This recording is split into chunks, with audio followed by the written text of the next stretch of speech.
Hello everyone and welcome back. My name is Greg Furman, market analyst here at TraderPlanet.com, and these are the market positions for March the 9th, 2011.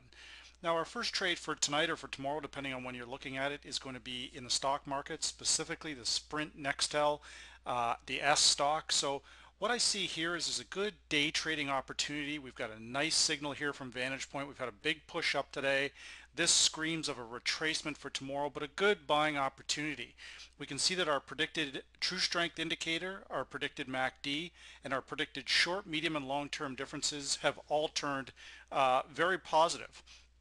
Now, looking at our individual crossovers here, one at a time, we're going to go in and first have a look at the short-term crossover. We can see that that's been going up for several days now. Our medium-term crossover is also looking good, and our long-term crossover is just crossing over the trigger now. So everything here looks quite good for this particular stock. Now, again, looking at it, using all of our Vantage Point indicators here, you can see that I've put the predicted high and predicted low up on the screen. Our predicted high-low break has been essentially consistently breaking the highs. So what we're doing here now is we're going to look for a minor pullback. We're going to use the daily report to narrow down that entry point, and from there we're going to look to again get into a buy position. Now just at a quick glance here, we can see all of the close of the day for the last several week and a half or so, almost 2 weeks, all been between 432 and 470, today being the highest close. So we can see a very bullish what appears to be quite bullish. Now another thing I like is that you can see that these predicted differences have turned from a mixed bag between positive and negative to strictly positive here. And even the predicted long-term difference has gone from negative 0.3 to positive 0.6 on those predicted differences. So for tomorrow, we're looking at getting into this stock around the 458 mark. Your day traders, they're going to be looking for a move to 481. So if you're getting 30, if you can get 30, 35, 40 cents on a $5 stock, that is, if you can do a 6% on a return on a day-over-day basis, it's a very, very good return. And for a low-cost stock like this, if we're picking this up for 450, 460 a share, that's a very, very good price. And I certainly promote that other than the stock options on this particular stock. So again, we're looking for a pullback tomorrow, a very minor pullback, only about I guess about 12 cents. We've closed at correct me if I'm wrong here, 470. So about a 12-cent pullback, not very much. When it pulls back, we're going to buy it. And again, we're looking for about a 20, 30-cent move for tomorrow, which is a very, very nice day trade. So that's our first position for tonight.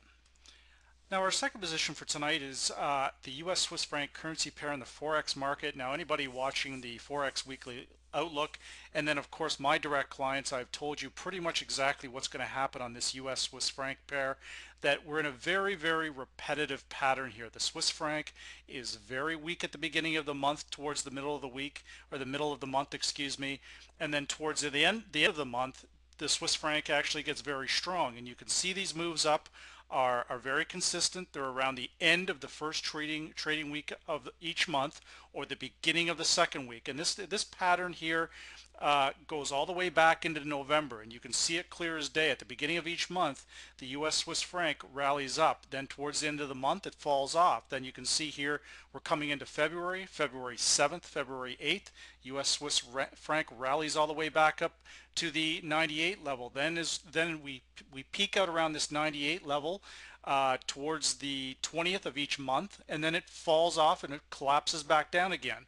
Well, now what we can see is what I can surmise is that we appear to have a pretty decent base right here around this 92 level, and all our indicators are once again a very repetitive pattern here is forming, that's suggesting that the U.S. Swiss franc is going to push back up towards, in my opinion, at least the 94, somewhere between 94 and 96, but potentially even 98 or higher.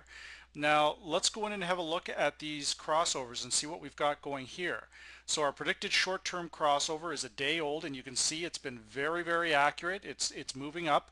Now our other crossovers are not likely to be as cooperative, but our medium-term crossover is getting ready to make its move. Now a bit of a concern is our long-term crossover. We still have quite a gap there, but now let's go in again. I always like to bring up the high-low break, and you can see over the last 2, 4, 5 trading days, the high-low break has again been to the upside. This is an early warning sign that we're going to get a bullish move higher. Now, again, our predicted MACD and our predicted true strength indicator are beginning to turn in oversold territory. Another very, very good indication that we're going to have a bigger move coming to the upside, which is again consistent with the pattern that we've been seeing.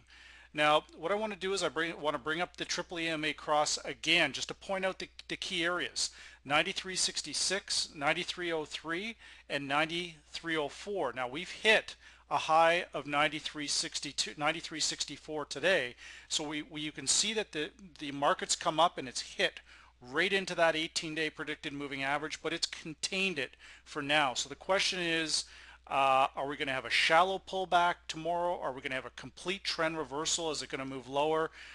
I don't think so. And even if we do have some disruptions in the market with the equities and Libya and all the other wonderful things we have going on out there, I don't think it's going to play a big part in what's actually going to happen here.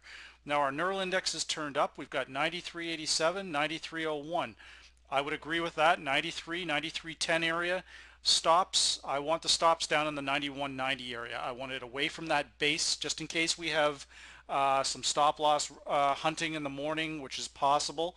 So again, we're looking for a relatively shallow pullback to about the 93.10 area, and then we're going to be looking for a bigger move to the upside. Now again, your day traders, they're going to target the 94 area. Your more medium-term traders, they're going to target probably the 95, 96 area. And your position traders, they're going to be looking at a move back up into the current range top, which would be right up here in my opinion. I'm just going to draw a makeshift line in here, right around this 97.50 area.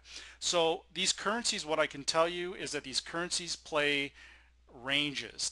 They have micro ranges, macro ranges, whatever you want to call it, and then you have your overall bigger range. Well, this looks like a good medium term range to play between 92 and 97.50. So in a case like this, to be perfectly honest, we buy the bottom, we sell the top, and we let these indicators guide us through this. Now when we start to see it basing out like that, and then when we can see identify a base, our short-term crossover starts to cross to the upside, we can see here that very similar patterns have taken place. The short-term crossover has crossed to the upside.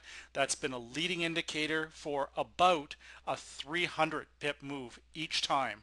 We can see it happened again here on February the 7th. The short-term crossover crossed to the upside. It moved from the 94 area again all the way up to 97.50. 350 pip move. So you know what, guys, that's what we're looking at here right now. We have the potential for anywhere between 100 and 400 pips on this particular trade. That's my respectful opinion. But again, we're counter trend, we're volatile, so you need to have those stops opened up a little bit and maybe drop your volume of currency somewhat. So again, that appears that we've got this range carved out, and we want to continue to play these very, very repetitive patterns. So those are the market positions for March the 9th, 2011. And again, my name is Greg Furman, market analyst here at TraderPlanet.com.